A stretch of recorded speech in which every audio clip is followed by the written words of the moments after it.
Europe 1. Journal de 7h sur Europe 1, Christophe Lamar. Bonjour Christophe. Bonjour Dimitri, bonjour à tous. On ne sait pas si c'était le but recherché, mais à son arrivée devant Sciences Po Paris hier soir, Jean-Luc Mélenchon a eu droit à ce petit comité d'accueil. Tout le monde déteste Mélenchon et tout le monde déteste Mélenchon. Le leader de la France Insoumise, conspué à l'extérieur, sagement écouté à l'intérieur dans le grand amphithéâtre de l'Université des sciences politiques de la rue Saint-Guillaume. 2 fois interdit de conférence à Lille, Jean-Luc Mélenchon a pu dérouler son argumentaire sur Gaza, la vie politique et les questions d'actualité. Le tout devant un public acquis à sa cause, à quelques détails près. Reportage Alexis de la Fontaine. Jean-Luc Mélenchon doit se frayer un chemin pour remonter la rue Saint-Guillaume avec l'aide de militants insoumis face à un collectif d'étudiants de droite qui manifestent contre sa venue. Yven, responsable de l'association Unis, se justifie. La France Insoumise, ça reste le parti qui a eu des ambiguïtés vis-à-vis de l'antisémitisme, le parti qui refuse de condamner clairement le Hamas, le parti qui a tenu plusieurs fois des propos anti-France. À l'intérieur, Jean-Luc Mélenchon célèbre sa victoire. Il peut enfin tenir sa réunion dans une université grâce à une petite ruse pour contourner les règles en période de campagne électorale. L'Insoumis vient officiellement pour une conférence littéraire et non pour un meeting sur la Palestine comme à Lille. La preuve. Notre pensée est tout entière tournée vers ceux qui sont à cette heure massacrés à Gaza. Et notre cœur est avec eux. Je vous invite à participer continuellement à la protestation contre le macartisme qui s'installe dans ce pays. Gaza, c'est bien la véritable obsession du leader insoumis qui espère, avec cette cause, mobiliser les électeurs musulmans le 9 juin. Un reportage Alexis de la Fontaine du service politique d'Europe 1, Gaza et la Palestine. Il en sera question demain, toujours à Sciences Po, mais à Saint-Germain-en-Laye, conférence animée par Rima Hassan, candidate LFI aux Européennes. 3 semaines après avoir été violemment frappée, Samara n'est pas forcément la bienvenue dans son collège. L'adolescente a repris les cours, mais à distance, le temps que les choses se calment. C'est assez mal parti, effectivement. La jeune fille et sa famille ciblent des vives critiques de parents d'élèves et des enseignants très remontés contre les accusations de la mère de Samara, notamment. Et il l'aurait laissé, l'adolescente, sans protection face à ces harceleurs. Reportage Charles Lhuillier, correspondant d'Europe 1 en Occitanie. Devant le collège, les 80% d'enseignants grévistes sont rassemblés. Leur porte-parole, feuille à la main, défend la copie du corps éducatif. Nous sommes profondément indignés par les déclarations diffamatoires véhiculées par la majorité des médias et par la famille de Samara et par les récupérations politiques qui nuisent à la réputation de notre établissement. Des professeurs accompagnés de parents d'élèves acquis à leur cause, comme Saïda, qui enrage contre la mère de Samara. Pourquoi il a fallu, au bout d'1 an et demi, qu'elle se réveille, sa mère? Là, elle a le temps d'aller voir les médias. Mais où étais-tu pendant 1 an? Il a fallu qu'elle se fasse taper. Il fallait te réveiller avant, donc il fallait surveiller tes enfants. Un contexte extrêmement tendu dans le collège. Il faut donc à tout prix protéger Samara, assure Christine, sa grand-mère. Samara, je pense pas qu'elle veut retourner dans cette cage au lion. Là-bas, on l'attend, à votre avis, ou pas? Peut-être que oui. Alors on va pas jouer à la roulette russe. Une adolescente en danger, dans un collège très loin d'avoir retrouvé sa quiétude. L'entourage a donc déjà commencé les démarches pour la changer d'établissement. À Montpellier, Charles Lhuillier, Europe 1. À Grande-Sainte, maintenant, toujours beaucoup de questions, une semaine après le passage à tabac mortel de Philippe. Enquête toujours en cours. 2 mineurs de 14 et 15 ans sont mis en examen et dorment en prison en attendant la fin de l'instruction. Mais un 3e suspect surgit dans cette histoire. Il est en garde à vue depuis hier. Cet adolescent a été interpellé après avoir lui-même été agressé violemment par des inconnus.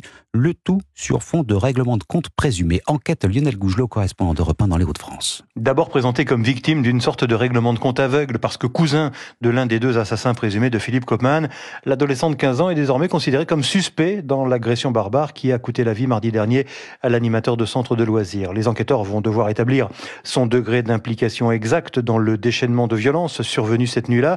La procureure de Dunkerque l'avait dit, d'autres suspects étaient bel et bien recherchés, peut-être auteurs de précédentes agressions du même type.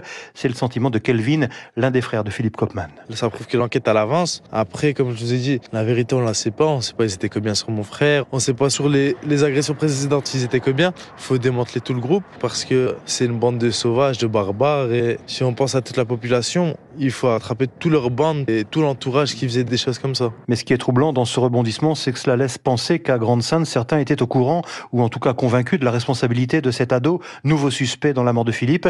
Des inconnus qui ont voulu faire justice en le passant à tabac. et qui n'ont toujours pas été interpellés. Lionel Gougelot, correspondant d'Europe 1 dans les Hauts-de-France. Dans l'actualité ce matin également, le projet de loi sur la fin de vie. La commission spéciale a entamé ses travaux hier à l'Assemblée. Elle prévoit notamment d'entendre plusieurs acteurs de la santé, mais pas tous, et c'est bien ce que regrettent de nombreuses associations et fédérations de soignants. C'est le cas également de la Société française de gériatrie et de gérontologie. Explication Mélanie Gomez. Les gériatres ne comprennent pas pourquoi ils n'ont pas été convoqués pour être interrogés par cette commission. Leur implication dans le processus d'aide à mourir est pourtant, lui, bien mentionnée dans plusieurs articles du projet de loi. Projet de loi qui compliquerait déjà leur travail au quotidien depuis plus d'1 an. En fait, la possible ouverture d'une aide à mourir a introduit une perte de confiance avec les patients les plus âgés, explique le docteur Sophie Moulias de la Société française de gériatrie et gérontologie. Il y en a beaucoup qui veulent pas venir à l'hôpital en disant mais on sait qu'à l'hôpital on soigne pas bien les vieux et on sait qu'aujourd'hui on préfère les tuer. Les gens sont très inquiets, donc ils sont persuadés qu'il va forcément y avoir de la douleur, de la souffrance, qu'on va leur dire qu'on peut plus rien faire à leur âge et qu'on va leur proposer la piqûre, comme ils disent souvent, ou le bouillon de minuit. Ça, on l'entend depuis en fait que les discussions ont commencé. Que les gériatres soient entendus ou pas, le texte, lui, va continuer son chemin législatif. Après l'examen par cette commission spéciale, le texte remanié arrivera dans l'hémicycle le 27 mai prochain. Mélanie Gomez, chef du service société d'Europe 1. La Grande-Bretagne va expulser ses migrants vers le Rwanda. Et adoption de ce projet de loi très conversé cette nuit par le Parlement, mesure phare du gouvernement de Rishi Sunak pour lutter contre l'immigration clandestine. Le Rwanda accueillera les migrants refoulés par les autorités britanniques en échange d'une aide financière. Et puis il cartonne sur les plateformes de vente en ligne. Vous avez peut-être du mal à la trouver en librairie. Le livre Transmania fait-il l'objet d'une censure qui ne dit pas son nom? Enquête jugée transphobe par SOS Homophobie, dépôt de plainte à l'appui, affiches publicitaires retirées. Le parfum du scandale entoure ce livre Enquête. Des vidéos sur les réseaux sociaux montrent que des exemplaires planqués tout au fond de certains rayons dans les librairies. Pas de quoi, semble-t-il, entamer les ventes, Marie Jiquel. 12 jours après la sortie de Transmania, difficile de relever des chiffres de vente précis, même pour son éditrice Laura Magnier. C'est vraiment compliqué de savoir précisément où est-ce qu'on en est en termes de chiffres. Je pense qu'on y verra plus clair dans quelques semaines. Mais sur les plateformes de e-commerce, le livre se hisse en tête des ventes. Bien sûr, on sent effectivement qu'il y a un emballement autour du sujet. Je pense que la polémique avec JC Deco et l'annulation de l'affichage a beaucoup joué également. En librairie ou dans les grandes enseignes comme la Fnac, si le livre semble absent des rayons, c'est parce qu'il est en réimpression, comme nous le confirme Laura Magnier. Là, on a affaire à une rupture de stock, c'est-à-dire que les exemplaires en magasin ont été vendus soit par l'intermédiaire du e-commerce, et donc c'est pour ça que le livre est arrivé numéro 1 aussi sur le site de la Fnac. Mais je ne pense pas qu'il y ait de censure particulière dans les magasins Fnac. Je pense qu'ils sont en train d'être réapprovisionnés en stock. Après plusieurs milliers d'attaques sur le site de l'éditeur Magnus, le livre ne sortira pas pour le moment en version numérique. Marie Jiquel du service culture d'Europe 1. Merci beaucoup Christophe Lamar, c'était votre journal. Il est 7h09 sur Europe.